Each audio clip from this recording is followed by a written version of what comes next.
Welcome in, Loons fans, to another edition of the Matchday Preview. Jonathan Harrison here, joined once again by Manny Lagos. And Manny, before we get into our normal pleasantries, I understand it's less than 12 hours on from one of the most heartbreaking losses in club history.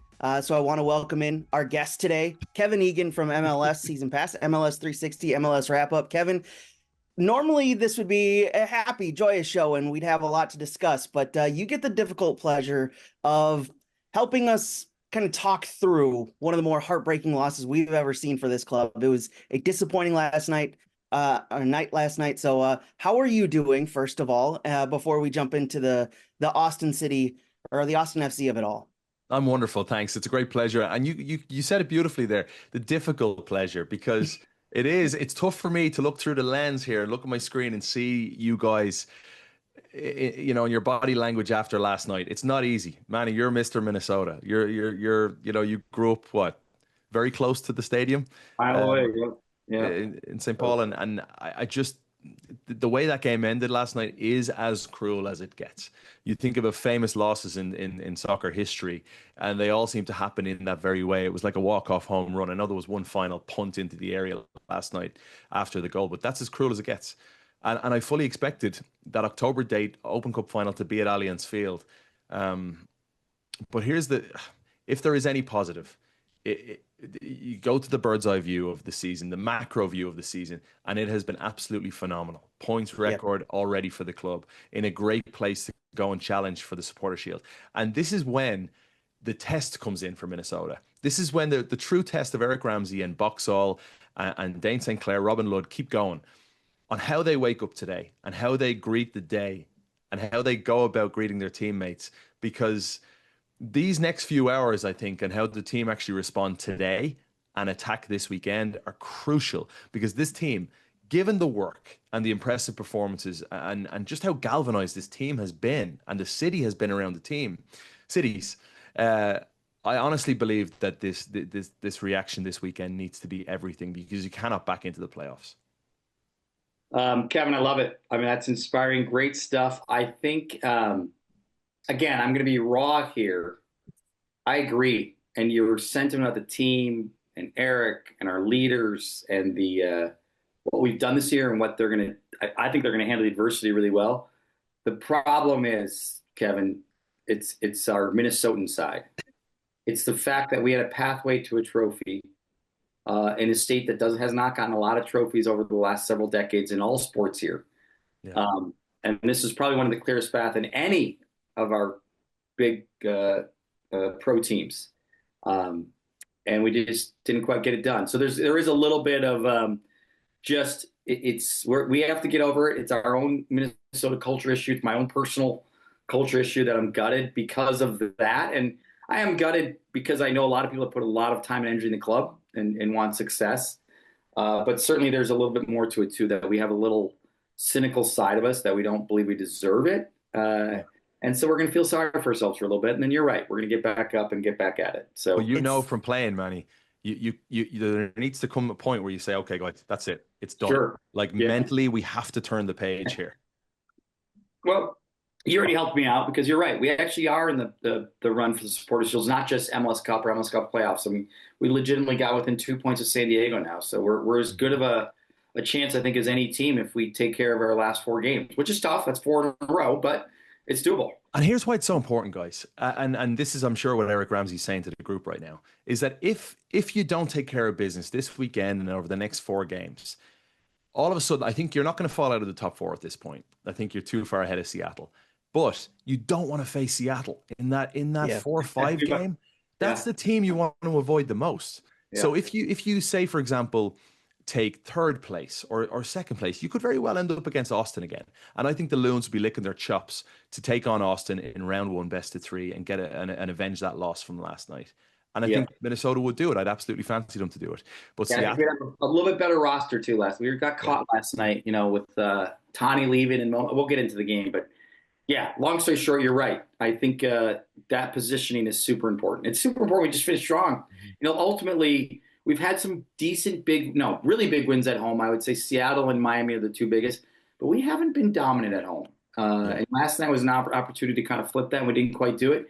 the next phase to be dominant home will be the playoffs. What's the issue there, Manny? Is there a deep root? Because that went through the Adrian era too.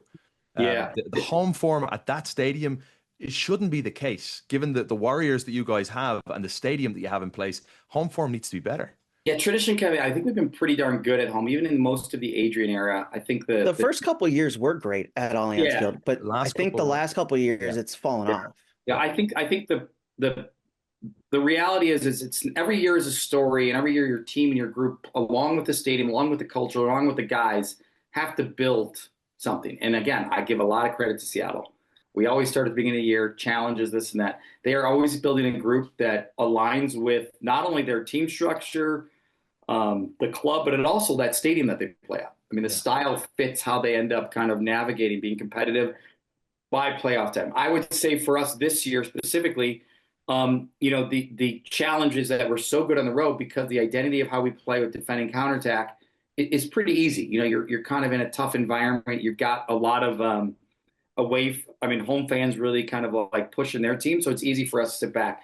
I think at home, particularly if there's not goals early for us, it's hard because at halftime, it's almost like you're tied, but you feel like you're losing, even though you're playing our style. And obviously last night it was getting close to halftime and we kind of opened up. So long story short, I'm sure we'll cover that a little bit today too. But yeah, I just think our balance of defending and counterattacking and having the ball out. Ironically, last night we probably was more one of our kind of like adventurous attacking games at home or just in general. I think we outshot them like 22-11 or something like that. And we had a lot more possession than maybe we do in some of our other games. So it was a little bit more wide open. Yeah, it was an interesting game. And so here's what we'll do. Normally we talk about what just happened in MLS over the past weekend, jump into the review of the first game of the two, then get into the second one. We're going to scrap that today. We're going to start with the Austin game. We're going to rip the Band-Aid off, do a little bit of a therapy session for Manny and I as we talk through the pains of a heartbreaking loss. Then we'll get into the MLS and we'll use that to springboard our conversation into a look ahead to the Supporters Shield race, the playoff race that the Loons are most certainly in at this point. So let's jump into it, Manny. Yes, let me start real quick, Jonathan. Yeah. One other culture of Minnesota thing, Kevin, that I know you love the sport and you love where it's going in this country. I'm gutted as well because our fans last night showed up, and they were into every little moment, every little play. They knew what was on the line. That entire stadium was involved in wanting to get this team to a final, and it's amazing. It really is, and I do think we have one of the best fan bases because they're not always the loudest. They're not always the even the craziest. They're not looking for fights against other fans that come into town, but they're into the game. They're into the success of the team in every moment. So that was where I'm gutted to last night is like that fans last night, they knew what was on the line. And that is tough when you wake up and you almost feel like you disappoint them as well.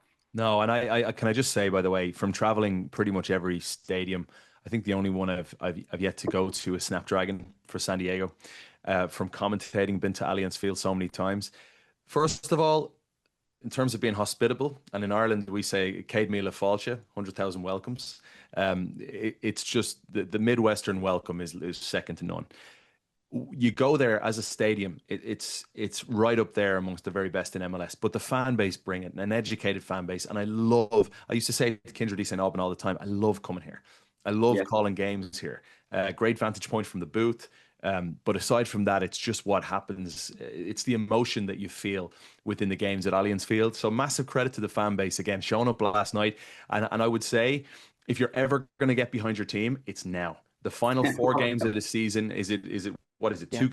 Two games left at home against Chicago and against Sporting Kansas City. That's got to be 6 points, you would think. Yeah. Go and take the 6 points and do what you can on the road against Colorado and the Galaxy. I think there's 12 points there for Minnesota. If this team can turn that page, like we mentioned, and really focus on the future as opposed to what just played out last night, with that fan base, I want to see playoff soccer at Allianz Field. I like it. Absolutely. Yeah. All right, let's jump into this, Manny. Let's get it out of the way. Lay it all out for us. Your thoughts, your emotions, your feelings after what you saw last night. Break it down. Break down the game from what you saw from your vantage point, Manny.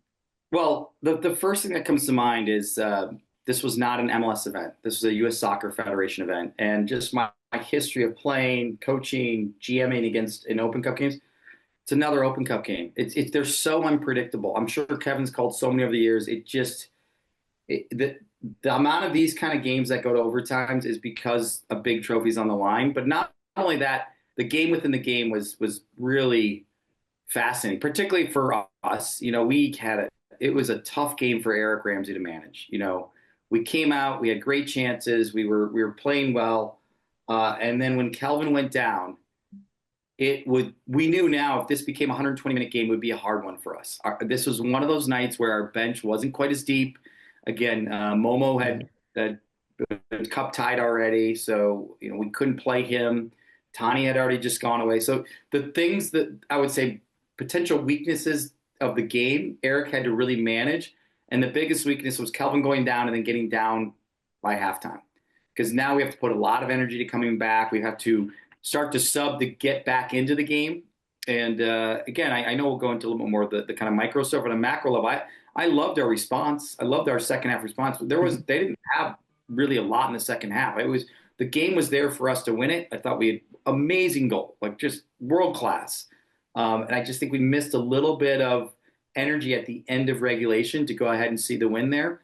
I thought the guys put a great job in. I'm not criticizing them, the coaching staff. I really thought the game was managed well. I thought, given the adversity of how the game went and some of our injuries, I thought we did a great job. But I also thought that kind of hurt us in the overtime a little bit, that we didn't quite have the same legs that they put on to maybe have a moment like that. Although we did the Bongi stuff, breakaway. So, but yeah, my initial things is U.S. Open Cup. That's a U.S. Open Cup game, double overtime. I think the point you make, though, is crucial, that there is no replacement for Kelvin in this team right now without Tani.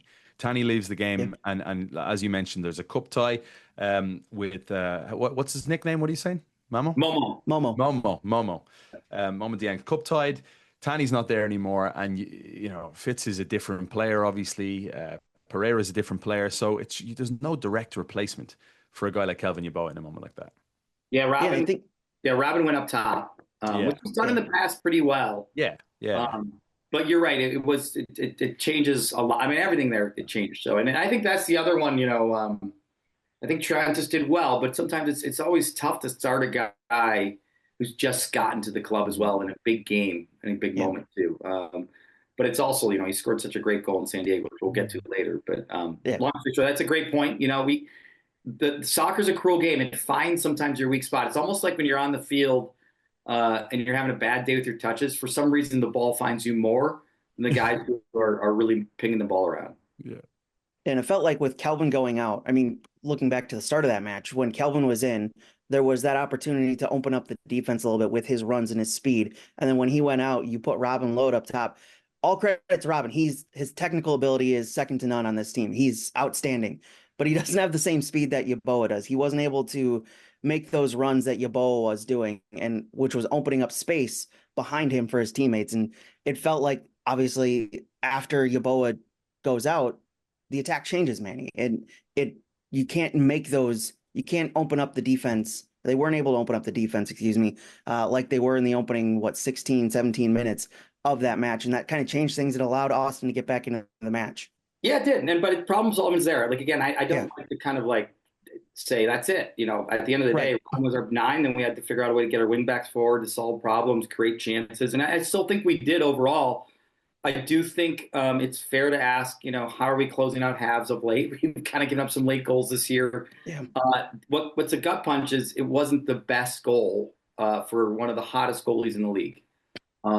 It was a good counter by them, but usually, to me, that's a little bit more standard.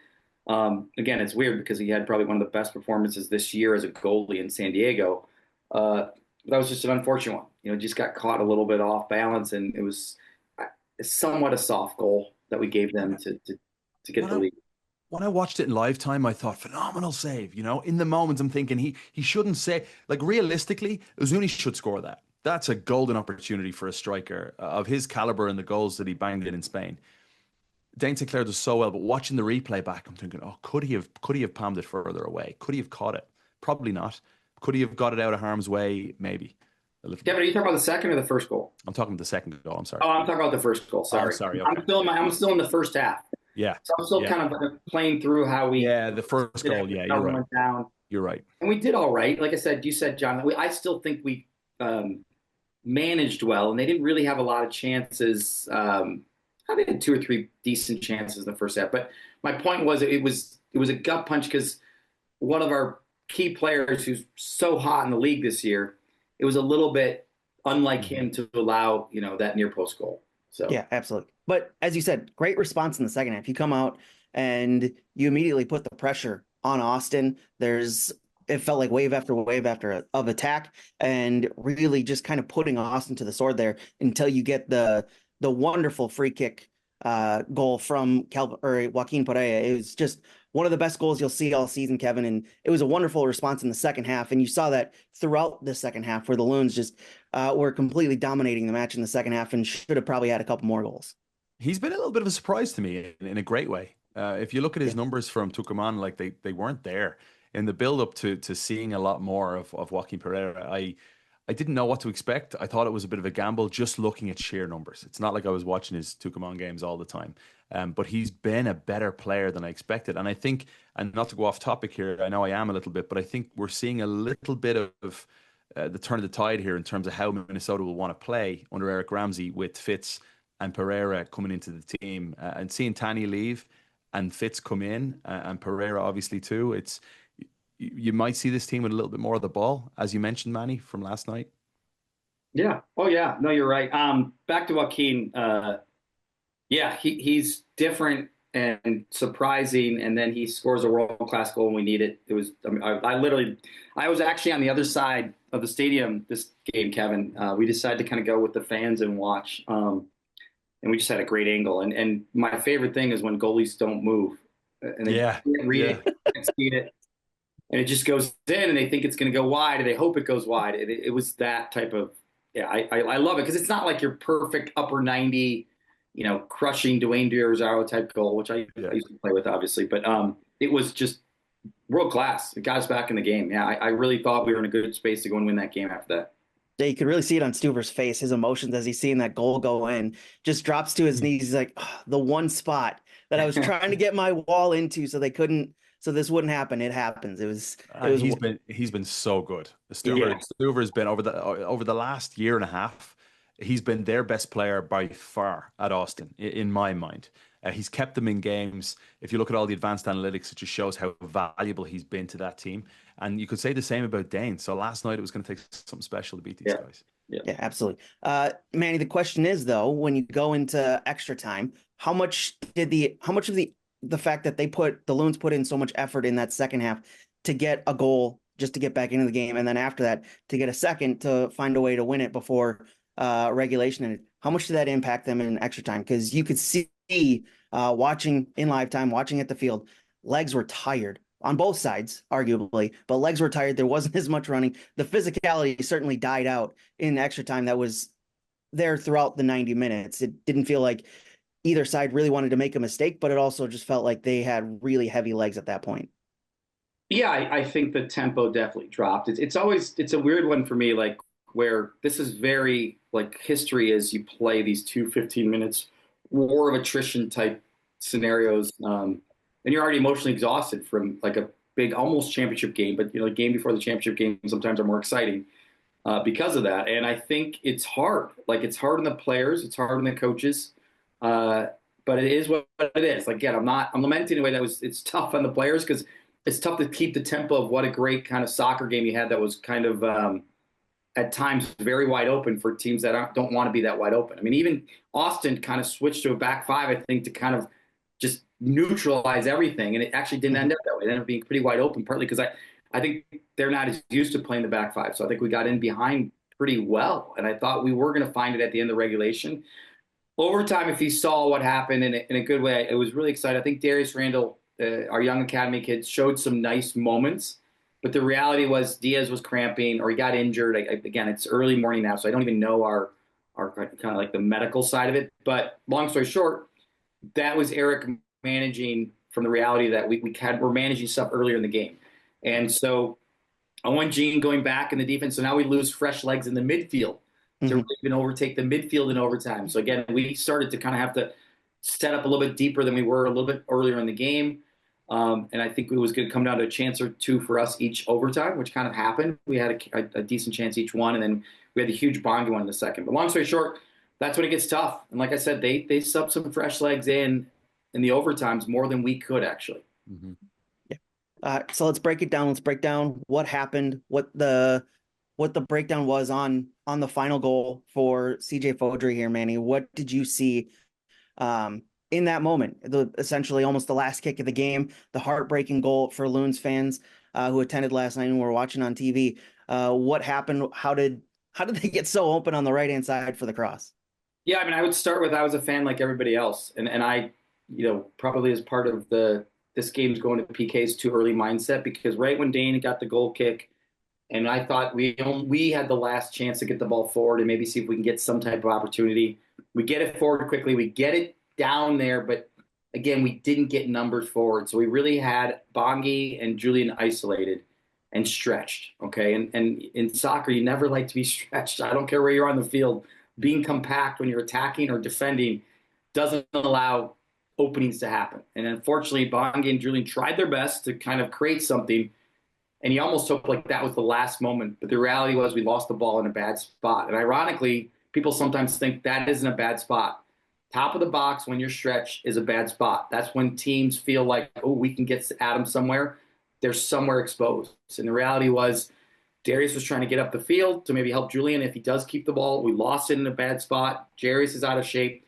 Now we've got our left back exposed, and they came at us. And we talked about it a little bit off air. It was a great cross, great save by Dane, by the way, and just one of those amazing moments for Austin, historical moments for them, and just gut punches for us. It just really was one of those plays where they found space in the right, great cross, good header, and great save by Dane, and great finish by them. It's hard. It really is. For me, Gallagher is one of the most underrated wing backs in the league, and I know I say that with bias because he's from Ireland. I know John. I've chatted with him back and forth a little bit. I texted him last night to congratulate him, and he said he's never seen scenes like that. They were just buzzing inside, which hurts for Minnesota. But it's a lung bursting run at the end of the game to try and exploit some free space, and the cross was excellent. And like I said, I really it was a fabulous save from Dane St. Clair. He'll probably be critical of himself, wondering could he have palmed it away, to a safer area.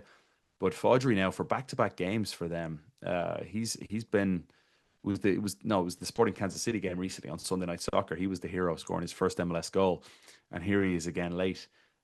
It's just a bitterly cruel way to lose a game for Minnesota, because you're 10 seconds away from Dane St. Clair heading to penalties, and you have every bit of confidence in Canada's number one in goal on penalties. Yeah. It's gut punching. Yeah. So, Jonathan, can I give some lamenting? I have some serious lamenting. Okay, go ahead. We fight. We get home field. We'd have home field in the final. I mean, this is very homework, Kevin, but I don't think the referees showed up for us last night. And I have two very specific plays that I think I wish the referees got right because the game would have been impacted. The first one is when you can just go look. Bakari, crazy, decides to just kick out in the knee. And by the way, it didn't look like a lot, but when you have your studs and then you go back into somebody's knee, that is actually real pain and a real violent conduct. Yeah. I thought for sure that should have been a red card. I thought VAR should have seen it. It made no sense. There's no reason for the kid to do it. I do not think it's a yellow. It's either violent conduct or I think it's a red card. Dan and I were losing our minds on the radio broadcast. From everything I heard, Tony Miola, our previous guest on the podcast, he was doing the same on the TV side of it as well. So looking at the replays, yeah, absolutely clear as day. Should have been a red card. I don't know how VAR doesn't just say, yep, guys, it sucks, but it's a red card. Like, you got to call the game. And obviously the kid lost his mind. I don't know why he did it, but I think that's one. And then Joe Rosales, who I thought had a really good energy second half, really got into the game, and stretched Stuver, and Stuver came out and grabbed the ball outside the box. I mean, you got VAR for a reason, and I don't know why we had two calls that I think VAR should have come into play, and they just didn't. So it's frustrating. I mean, it just felt like that added to just our kind of a tough night. Again, I don't like to make excuses. I like to win, but at the end of the day, two really bad calls by the referee at home is rare. No, but when the game's as close as this, it comes down to those situations, it comes down to those moments that you look back on, you're like, that would have considerably changed the game. Obviously, going up a man so early in the match, that would have changed the game. Obviously, he was the goal scorer at the end of the first half. Clearly would have impacted the game. So yeah, it's just two of those moments. Certainly, you'd want back. You'd want those to go the opposite way. All right, we good now, Manny? I feel a little bit better. It'll take some time to get over it. No, I think so. Like I said, it's tough. Like I said, I'm going to say this to our Minnesota fans, to our the club, our players. Like I said, there's some owners I've chatted with. It's really important that people realize there's a big club and a lot of people that care so much that are gutted. We still haven't won a trophy in this MLS iteration, and we've got to. I like Kevin's words. We got. The cool thing is we're not like, say, an LA Galaxy that qualified for CONCACAF Champions League and now their season's done. Yeah. They're just playing it out. We have a great opportunity to kind of show everybody that we are a high level team in MLS, and we've got a couple trophies to go for still. I always like say to my son, he's 6, and he's at that age where he's any little bits of advice, he's starting to let it marinate and process and understand it a little bit. And in any moment of adversity, you're like, all right, well, you're not in control anymore of that, but you're in control of your reactions. So what are you doing from here? Like, what is your next move? The next move should be an angry and pissed off Minnesota United at home soil in front of their home faithful, battering Chicago at the weekend. And that has to be the case. It cannot be a case of Chicago coming on the road and taking a win from Minnesota at the weekend, because then you start to, it's the Homer Simpson gif, back into the bush. You start to retreat a little bit and you start to worry about what the road looks like ahead. And then the last thing, as we mentioned, the last thing you want is a round one clash with Seattle when they've been in tremendous form since the Club World Cup and Minnesota's tide has turned. The Minnesota United, Seattle had one loss prior to the Miami loss midweek since the Club World Cup, and that came against the Loons. The Loons just went to San Diego and scored 3 goals and won the game. This is a team that every single fan of the Loons should be incredibly proud of and willing to say, okay, let's help the players in every way we can to respond from this loss, because it was as crushing as it was for the fans. Those players are feeling it even more this morning when they wake up, and the coaching staff. No doubt. They'll feel they let the team down. And in reality, in sports, certain things just don't go your way. A horrible way to lose. But this weekend against Chicago, these next 4 Saturday games, beyond crucial. Absolutely. Feels like we're going to be jumping around a little bit in the podcast today, but that's all right. It's just one of those things. Let's look back here. A weekend that was in MLS. A lot of news and notes. Now let's move on. That was unbelievable. An incredible weekend. I don't think there's any better place to start than Vancouver 7, Philadelphia 0, Kevin. One of the more shocking results of the season, not because Vancouver isn't good. They're excellent. They're in great form. But Philadelphia, considered one of the better teams in the league this season, and gifting 7 goals to Vancouver. An incredible result for Vancouver, who have 2 games in hand, so they could top the Western Conference if they win both those, but they've got a difficult schedule as well ahead of them. But that is an incredible result at the weekend. It's galactically stupid to think that all of a sudden Philadelphia could go on the road and lose by 7 goals to 0. Not with the way they play, that high octane, in your face nature. They're all bought in under Bradley Carnell. And yet Vancouver produced that without Brian White, who's injured. Ryan Gaulds missed the majority of the season. I just think from, again, a macro level here, I found myself so ridiculously proud of Major League Soccer after last weekend. We had all 30 teams playing on the same day for the first time ever on MLS 360. And as the host of that show, it was so much fun. We had 57 goals, which is a joint record in a single day in MLS history. When I think about the stories, and I put out a thread on this on Twitter, on X, because I never usually use social media, but I just thought I need to put this out there and show the videos. Pre-game, you had Son Heung-min, one of the greatest stars on the planet in our game. He's talking on Countdown about fantasy football and how Aaron Long and Ryan Hollingshead are trying to get him to make bogey picks. And he's having fun talking about things like that I loved, because I don't feel like we see players' personalities within our game as much as we used to. It feels very much like players are robots now, and they're media trained, and especially the big stars, they've got their media and management teams and PR teams, and they keep it in the fairway, for lack of a better way of saying it, when taking risks with their personality. So it was lovely to see that. Then you go into the action. Messi misses a Panenka against the goalkeeper of the year last year, Christian Kalina, who stands tall, and massive credit to Aaron Hoy, the goalkeeping coach, doing their homework, getting that spot on. Then they go up the other end, Charlotte, and score. Dean Smith is doing the Poznan with David Tepper, the billionaire owner, in the crowd. So much fun to see. There's a 9-goal game in Atlanta where the Crew led by 5-0 in the first half. You had the 7-0 beating where Thomas Muller scores a hat-trick on his birthday and has a mic drop moment in the interview post-game. Evander in the 98th minute scores a walk-off home run essentially for Cincinnati, and they had lost their previous 3 home games by 1-0. Triantis scores from the halfway line, the most beautifully struck ball you'll ever see. And then Minnesota United, and credit to the camera crew and their staff, having that reaction shot of Ramsey as that initial, as if to say, like, what the hell is he doing? that shot was remarkable. And these are the moments as a storyteller within the league, and the two of you guys are in the same boat. We're all storytellers. Yeah. At the end of the day, we're nearly salesmen, because we want to tell the stories of the players and of the clubs, and that's what makes it difficult on a day like today for you guys, but it's part of the storytelling. And to be able to tell those stories on 360 at the weekend, and the Loons were a major part of that, it was such a joy. And it came at a time when I watched a Premier League game earlier on that day, and it was just beyond boring. It was like the players were overthinking where they needed to be and what they needed to do, and it was a 0-0 draw. And then I watched the Manchester Derby on the Sunday, and it was awful. And I just enjoyed the beautiful bonkers nature of Major League Soccer. And I think we need to lean into the mayhem that our league is, because it's unique in that way.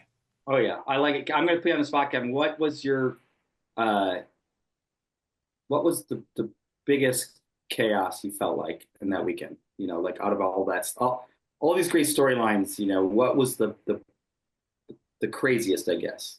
The craziest in all of that. It's so hard because they all fall into different categories of bums. Yeah. No, right? I know. I probably have to say it's not the micro moments, so it wouldn't be Triantis or Vander.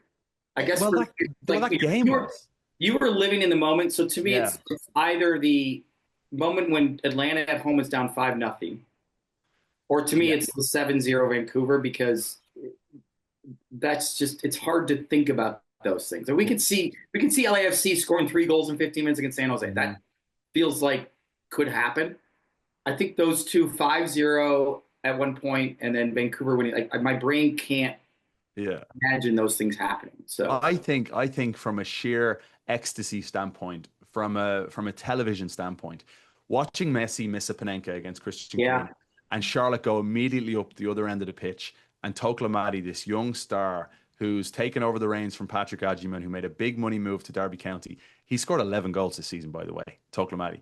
For him for that to happen instantly, and see Dean Smith then doing the Poznan with Tepper, that, for me, if you could just take that 30 seconds, say, or 40 seconds, and say, this is Major League Soccer, and throw it out there. Yeah, it'd be harsh on Messi, but Charlotte have won 9 straight games, guys. Well, I like it too. We're more, the league's more than Messi. I think that's why you want to be a storyteller, and the league's not just Messi. The league is 30 teams that all have a unique way of being competitive on any given night. Also, by the way, the other thing I didn't mention, we had 4 hat-tricks on the same day.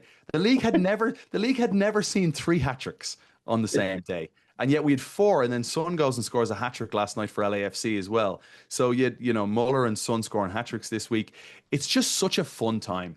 And I love that, for me, the cash transfers have changed so much. They've allowed a side like Cincinnati that want to flex, that are ambitious, to go to Portland and say, we're going to give you $12 million for Evander.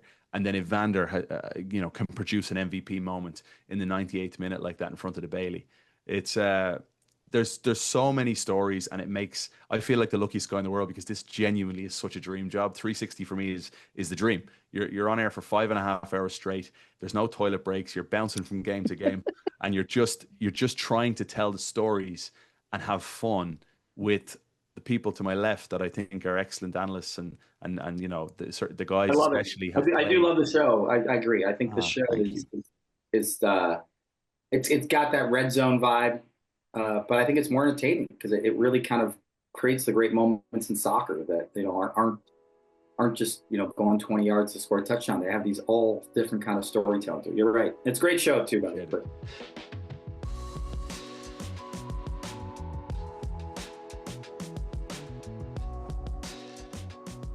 Whether you're looking for a team outing or an office celebration, be sure to check out our group ticket opportunities at MNUFC.com. For parties of 10 or more, you can get 30% off single game tickets and avoid extra fees.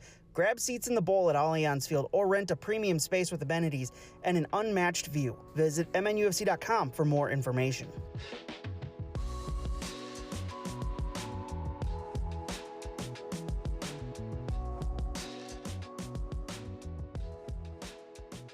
It was a wild weekend. Let's think about that weekend versus last night, by the way. No, how satisfying was that win for Minnesota, though? To go on the road as the number 2 team and beat the number 1 team the way you did it. I leaned into some of the quotes after the game and in the build up to the game and in the build up to the last night's game when I read things like sicko ball and you're listening to Yeboah talk about how difficult we are to play against, and Michael Boxall saying the same thing. And then I think about the fabric of Minnesota, right? The fabric of the club and how this club has been built by Khalid El Ahmad, by Eric Ramsey, by the entire staff. I didn't realize this until I dove in and I looked at the roster.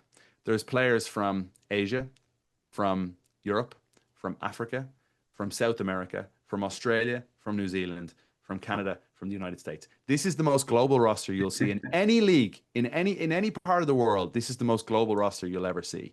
And it's just so cool to see that Eric Ramsey's managed to tie it all together and have people from all over the world swimming in the same direction with one goal. It's pretty cool. Yeah, I think you brought it up. Satisfying is a great word. I feel like a credit to San Diego. Like I said, we give them so much credit as an expansion team. Obviously, it's still, we're still not in expansion mode anymore, but we still remember those days. And we, in some ways, try to relate to any club, what they're going through. And they've done so well on the field, done so well off the field. And it's really tough. They came and smacked us hard here. It was a really tough 4-2 loss. And, we scored first. And usually when we score first, we win games. So they're even that in itself getting revenge from them really being one of our worst losses of the year. And then think about this: they scored a half field goal that was amazing here, half volley, dryer, right. And then we do the same. I would have remembered that in the moment. Oh yeah, we did the same thing to them. So you had both teams kind of winning away. You had a kind of revenge game, and you also had a half field goal in each of the games. It was wild, like it really was. And like I said, it was nice to go. I was actually at the game, and San Diego's doing a great job. Like I said, on the field, off the field. If we go to the game specifically, the first 30 minutes were probably some of our worst soccer in the year. And again, we usually don't mind defending deep.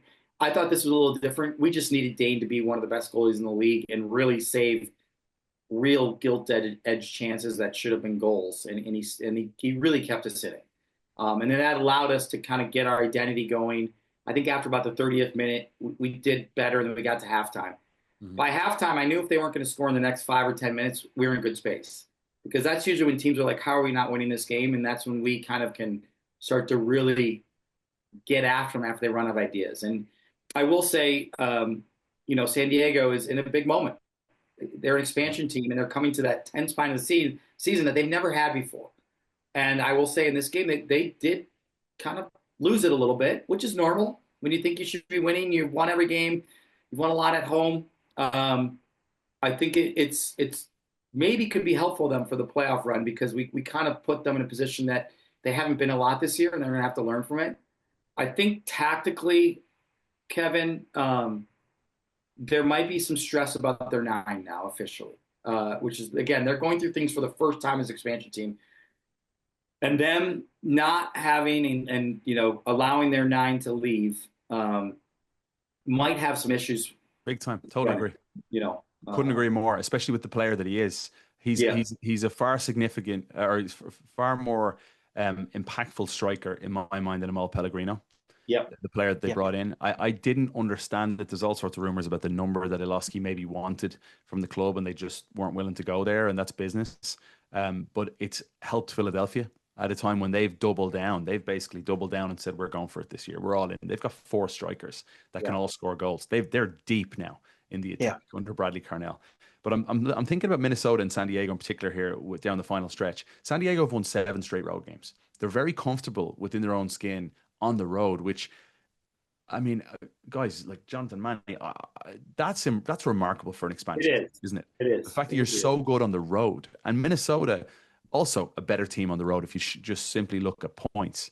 So I don't know if San Diego are worried by the fact that their three of their four remaining games are on their travels. I don't think that's a concern for them. And going on the road come the playoffs won't be a problem. They've just got to figure out winning at home, same as yourself.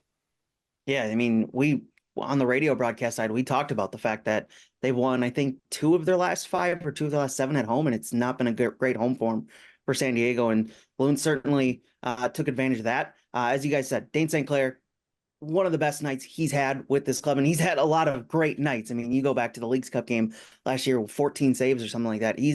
He's had a lot of magnificent nights, but there was none better and none in a more bigger moment than on Saturday at San Diego, trying to claw yourself back within 2 points of the top spot in the West, and coincidentally, as results would play out across the rest of the league, claw yourself within 3 points of the Supporters Shield. I mean, 11 saves for Dane St. Clair, easily the man of the match for me. Triantis is going to take all the headlines with the half field goal, but Dane St. Clair, the best man on the night for Minnesota. And that was a performance that they absolutely needed, Manny. And it was a performance that he'll certainly build off of when we go forward into the rest of the season. Yeah, I want to go back to San Diego after I talk about our guys, because I do have one player that I want to kind of highlight for San Diego that I would encourage anybody to pay a little more attention to and see live. But I'll start with.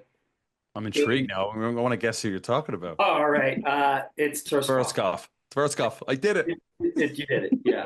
I mean, it allows San Diego to play a lot of young defenders.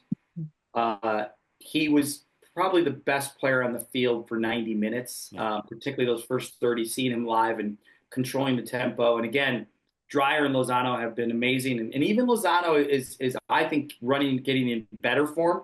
So I think that's encouraging for San Diego.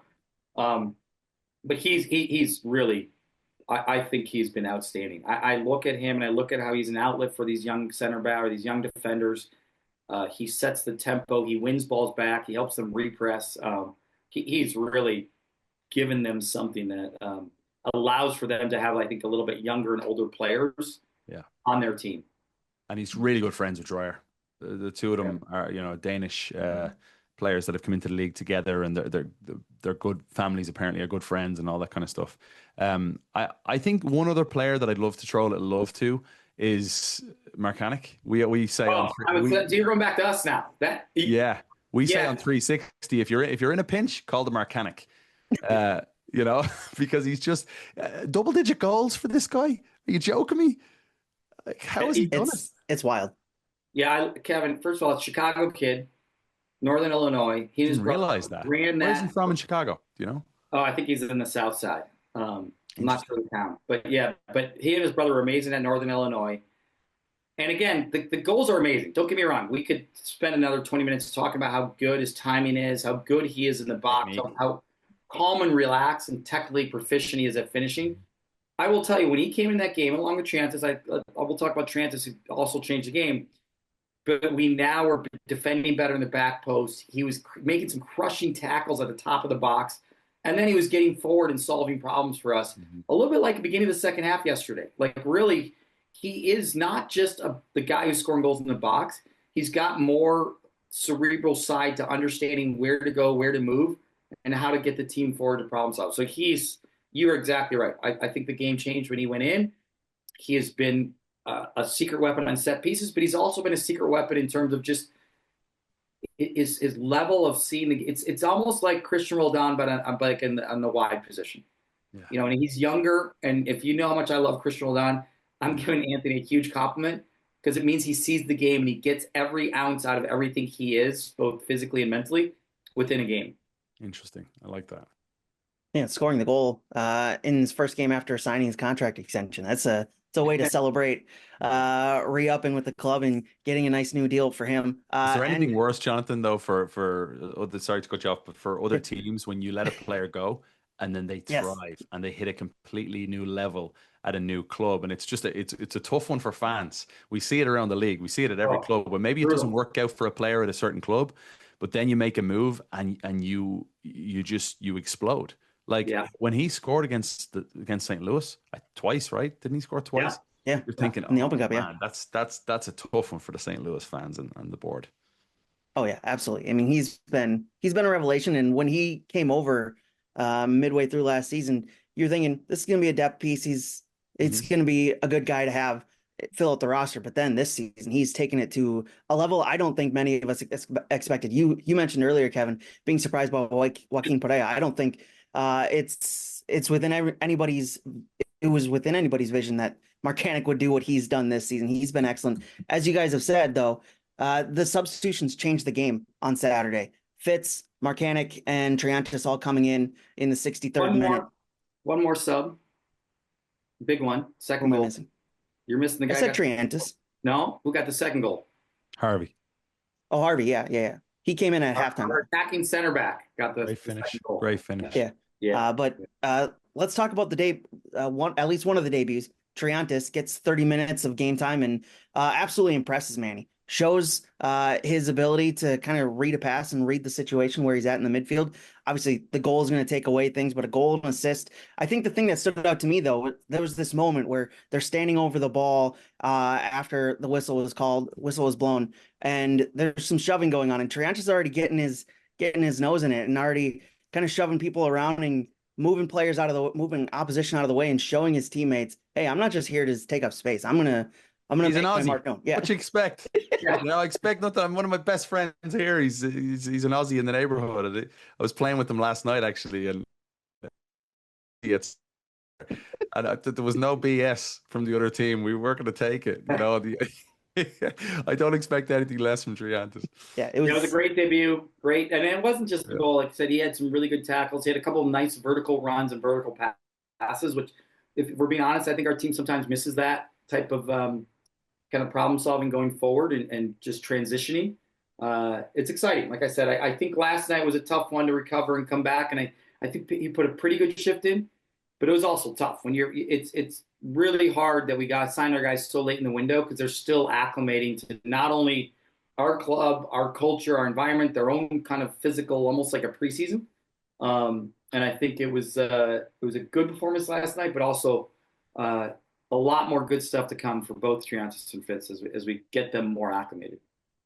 Yeah, absolutely. So that result, San Diego, I mentioned Dane was the man of the match. I mean, there's no doubt. Like, it wasn't even close. All these craziness, all these goals. We have all these guys that could have been. At the end of the day, we saw one of the better goalkeeping performances this year, I think, in the league, for sure. Yeah. 11 saves for Dane on the night. Incredible performance from him. Gets the team of the week. In the end, the result puts the Loons just 2 points behind San Diego for top of the West, 3 points behind Philadelphia for the Supporters Shield race.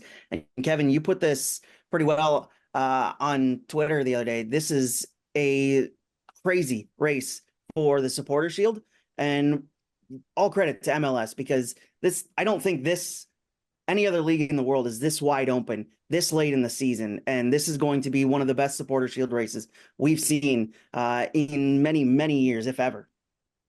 It's the nature of our league, but just because it's a league that's set up for parity doesn't mean we always get a good Supporters Shield race. I mean, the best since this year is probably 2018 when the Red Bulls and Atlanta went to the final day, and Atlanta had a chance to win it and lost in Toronto. We had another year where I believe it was Dallas and was it RSL? Toward the end of the season, it was just a point in it. But this is legitimately 7 teams that could win it. And I honestly have not got a clue which team my gut says should be favorite. Like, you could look at strength of schedule all you want, but we just saw the number 1 team beaten 7-0 last weekend.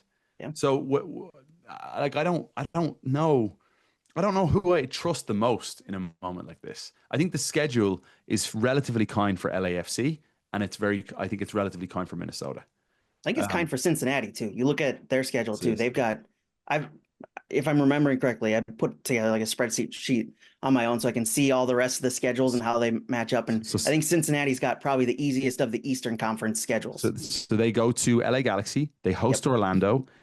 I disagree. They got to go to the Red Bulls. Is it Cincinnati? Yeah, Cincinnati's schedule isn't terrible, but they go to the Galaxy, they'll win that game, you'd think. Maybe of the Eastern Conferences, the teams they have the easiest because the rest of the East is just a brutal schedule. No, you can disagree with Kevin. I want to hear this Final Four. I'm also just trying to remember off the top of my head which one I'm thinking about. So at the Galaxy, I'm doubting Orlando, myself at the New York Red Bulls, for me, is going to be ridiculously challenging game. The Red Bulls. Kevin, with that one. I mean, if you want to win the West, you can beat the Red Bulls at Red Bulls. Like they're not. I get it, but they've made the playoffs for 15 straight years for a reason. This is the year that they're below the playoff line, but Chicago have been like trembling. Chicago are showing fear now. Chicago had a lead against New York City and coughed up that game on home soil last week. I don't have enough evidence to tell me that Chicago have enough to get over the line. Yeah, I agree. And I think we'll go to Chicago. I want to go back to Cincinnati, though. What's their final one? You said it's at home against Montreal. Yeah. I mean, Kevin, if you're on the final day and you're within you're talking about Minnesota, that we've gone to the Red Bulls twice, I think, or 3 times in a row now. Yeah. There. So I don't think that's a tough place to. I disagree. I think at this stage, when Emil Forsberg is in the crowd talking to the fans about how I promise you we're going to do it and like stick with us, there's something about the Red Bulls that will make it interesting. They always do. They made MLS Cup as a 7 seed last year. Again, I would say just for Cincinnati, you don't deserve the West if you can't win that game. Like I look at Orlando's the hardest one for me there. That's the one where I'm like, that might be trouble. But I also just look at like who you're playing on the final day when things are going to be tight. The Supporter Shield is certainly going to be on the line on the final day. And you've got Montreal at home. Like that's a team that put their season to bed in July. This is a team that is ready for the season to be done. They're already looking forward to next season. Mm-hmm. And that's a team that you get at home to host in front of that crowd in Cincinnati with the Supporter Shield on the line. That's super favorable for them. Minnesota has to go on the road to LA Galaxy, where they lost 6-2 last year. That's going to be a tough spot, whether the Galaxy are out of it or not. I mean, they came back from 2 goals down to Seattle. By the way, just so everybody knows, I put Kevin on the spot because there's a Cincinnati love here. There is some bias for him in a good way. For me? Yeah, isn't there? No. I thought you were. No. He's Atlanta. Oh, you're Atlanta. That's right. I'm in Atlanta now. I used to call games for Chicago and Atlanta. Okay, well, the Chicago one I like because that's who we're playing next. Yeah. And you know how many playoff games Chicago have played in since I first did my first broadcast in 2012?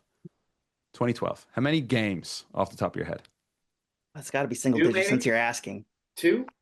1.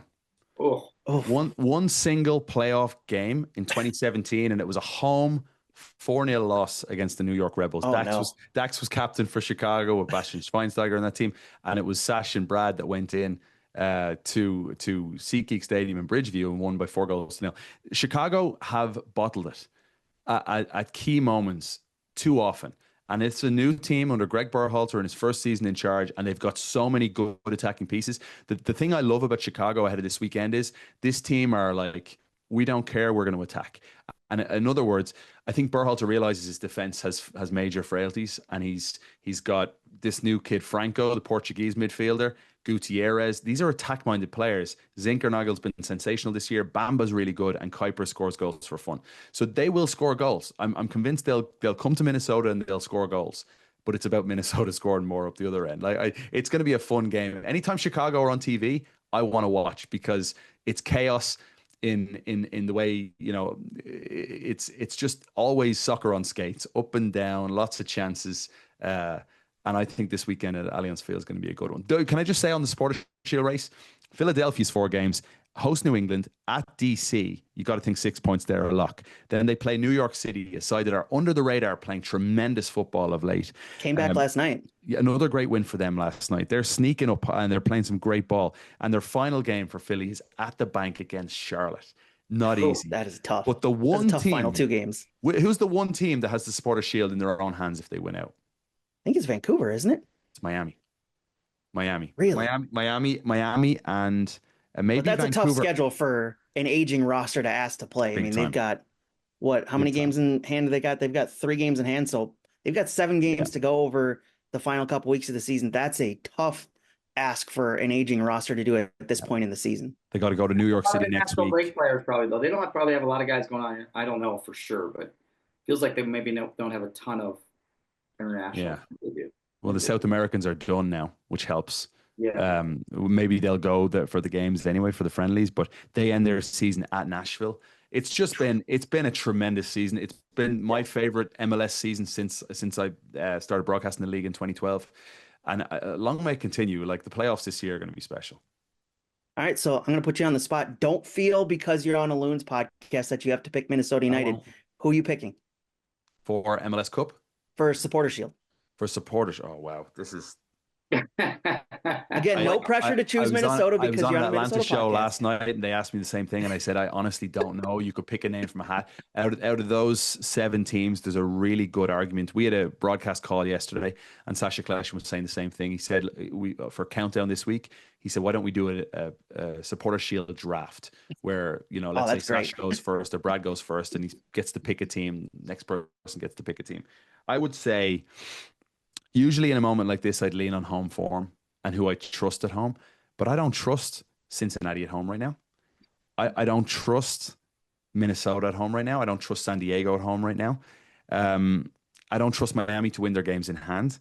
So out of process of elimination, I think I'm going to stick with Philly. And I think Philly need to bounce back after what's been a really disappointing few days with the Open Cup loss and the 7-0 battering at Vancouver. But I think their schedule is somewhat manageable. The big test for them will be the final day against Charlotte at the Bank. All right, so then Manny, your choice, because I know you'll choose Minnesota because he's a Minnesota guy. Sell us on why Minnesota will win it. I think the one good thing now is it's just back to every game at hand. It was a tough 4 days to manage for our staff, and we did have to manage 2 games in 4 days, and we didn't quite get across the finish line because there's adversity of injuries, adversity of actually having an opponent that wants to win and host the Open Cup final. And now it's just game at a time where every game is winnable in my eyes. It really is. I mean, this weekend is the bounce back game, and we're going to be tired, and they're going to be fresh, and they're a panicky fringe playoff team that needs the win. But I can see a way that we can defend and counter against their great offense, but they have trouble keeping their shape and staying organized for 90 minutes. So I think without a doubt, our home games, Chicago and Kansas City, feel very winnable. We always have great wild games against Colorado. So I feel like that's the one where I'm like, we got to go on the road and show what we've done all year, which is we've been great on the road. And I think if we win 3, we don't deserve to win the West if we can't beat a team that's out of the playoffs at LA, where I think we're playing a lot of young players, which sometimes makes it harder, but they'll feel like they're done with the season and not a lot to prove. So ultimately, I think it'll take close to 10 to 12 of those points probably to get it done. But I see a pathway. I mean, it's game by game, but I see it. I nearly think Minnesota need to win out. You're 3 points adrift of Philadelphia right now at the top, but the key point here is Minnesota have drawn 9 games, so you've 15 wins. Wins is the first tiebreaker after points.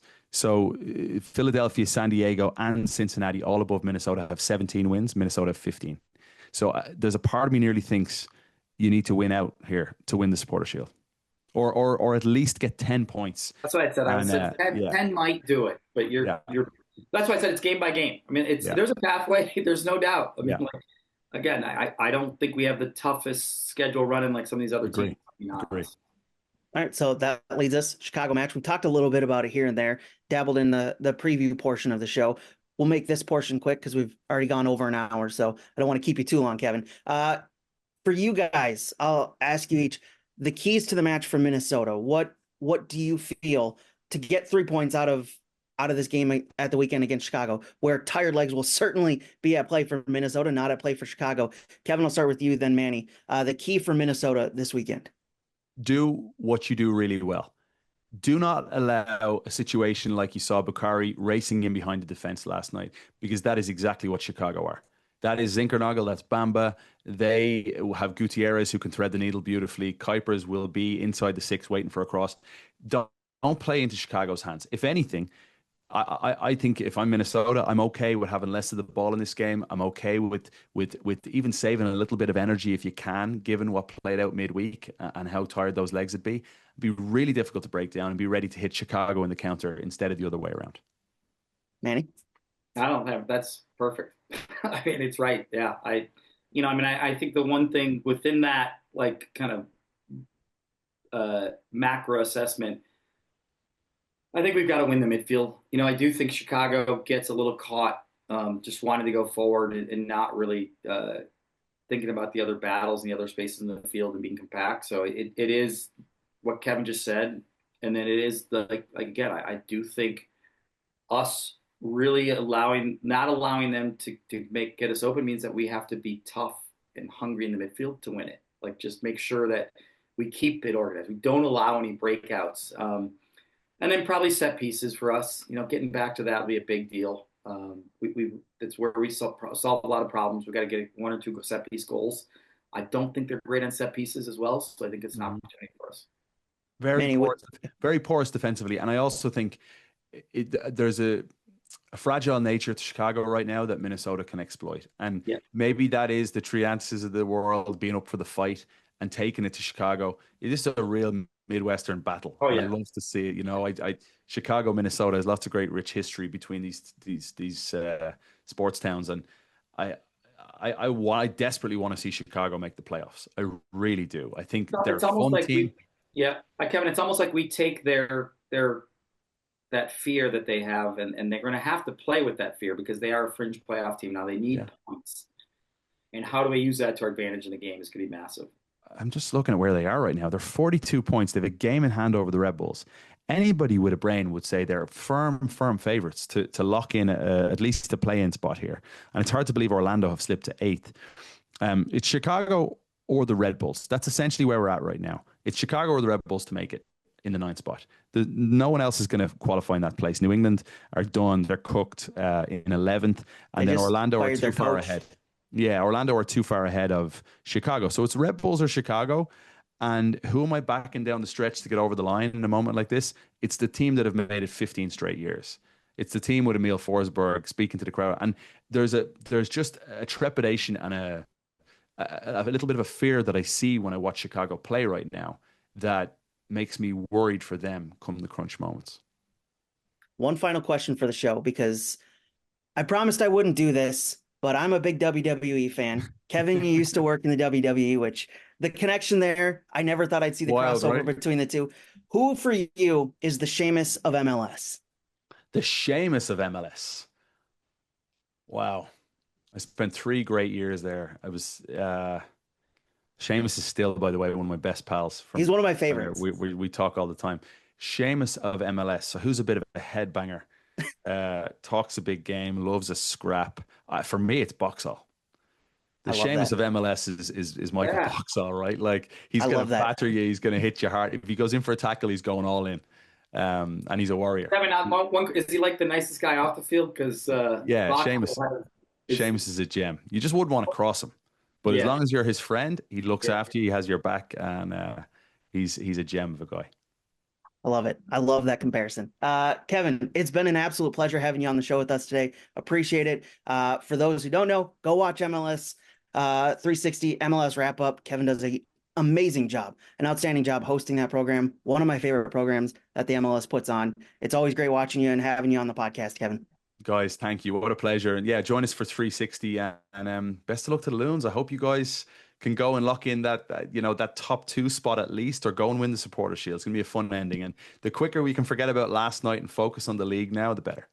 Yeah, absolutely. Kevin, thanks, man. I really appreciate you. The therapy session, the sun came up today for us. It did. Honestly, I actually texted Jonathan. I was like, are we doing the show? Like, I knew we were. Yeah. It was that hard. It was really a tough one. But like you said, we have so many opportunities here, and the season's been great. There's no doubt about it. It just means when those cruel endings fall your way, it's going to taste even sweeter. Yeah, I like Absolutely. It. Loons fans, thanks for tuning in. We'll be right back here next week, reviewing this Chicago match coming up at the weekend. Do go give that a watch. Listen to the radio broadcast as well. 7 p.m. pre-match show on the radio side with Dan Terra and myself. 7:30 kickoff for that one. Looking forward to it on MLS Season Pass. And thanks to the production staff, Grace Dearson, Kyle Hayward, Evan Antler for putting this on every week. Loons fans, we'll talk to you next week.